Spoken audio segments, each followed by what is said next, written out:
കേരള ക്ഷേത്ര സംരക്ഷണ സമിതിയുടെ ആഭിമുഖ്യത്തിൽ സപ്താഹ പഠന ക്ലാസ് സംഘടിപ്പിച്ചു. മഞ്ചനാട് ശ്രീകൃഷ്ണസ്വാമി ക്ഷേത്രത്തിലാണ് പഠന ക്ലാസ് നടന്നത്. സംഘടനയുടെ മൂവാറ്റുപുഴ ജില്ലാ സമിതി അംഗം PN രാധാകൃഷ്ണൻ പഠന ക്ലാസ് ഉദ്ഘാടനം ചെയ്തു.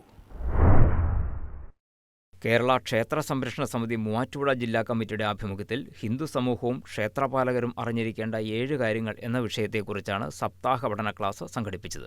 മൂവാറ്റുപുഴ മഞ്ചനാട് ശ്രീകൃഷ്ണസ്വാമി ക്ഷേത്രത്തിലെ ദേവസ്വം ഹാളിലായിരുന്നു പരിപാടി. കേരള ക്ഷേത്ര സംരക്ഷണ സമിതി മൂവാറ്റുപുഴ ജില്ലാ സമിതി അംഗം PN രാമകൃഷ്ണൻ ക്ഷേത്രസങ്കല്പം എന്ന വിഷയത്തിൽ പഠന ക്ലാസ് എടുത്തുകൊണ്ട് പരമ്പരയ്ക്ക് തുടക്കം കുറിച്ചു. മഞ്ചനാട് ശാഖാ സമിതി പ്രസിഡന്റ് സന്തോഷ് ES അധ്യക്ഷനായി. തുടർന്ന് പഞ്ചമഹായജ്ഞം എന്ന വിഷയത്തിൽ മാതൃസമിതി മൂവാറ്റുപുഴ ജില്ലാധ്യക്ഷ സാവിത്രി അന്തർജനവും കാര്യവും കാര്യകർത്താവും എന്ന വിഷയത്തിൽ കേരള ക്ഷേത്ര സംരക്ഷണ സമിതി മൂവാറ്റുപുഴ ജില്ലാധ്യക്ഷൻ TP രഘുനാഥും ക്ലാസ് നയിച്ചു. മാതൃകാ സമിതി എന്ന വിഷയത്തിൽ ജില്ലാ സെക്രട്ടറി ഗിരീഷ്, ക്ഷേത്രാചാരങ്ങൾ എന്ന വിഷയത്തിൽ താലൂക്ക് സെക്രട്ടറി അഭിലാഷ് NR, സമിതി എന്ന സംഘടന എന്ന വിഷയത്തിൽ സമിതി മൂവാറ്റുപുഴ താലൂക്ക് പ്രസിഡന്റ് സുഭാഷ് MN എന്നിവരും പഠന ക്ലാസുകൾക്ക് നേതൃത്വം നൽകി. സമിതി ശാഖാ secretary Soman AB, treasurer Akhil MT, vice president Sajeevan MN, Devaswom secretary Vinod Kumar CK, മാതൃസമിതി പ്രസിഡന്റ് ഡോക്ടർ ബേബി വിജയനാഥൻ എന്നിവർ സംസാരിച്ചു.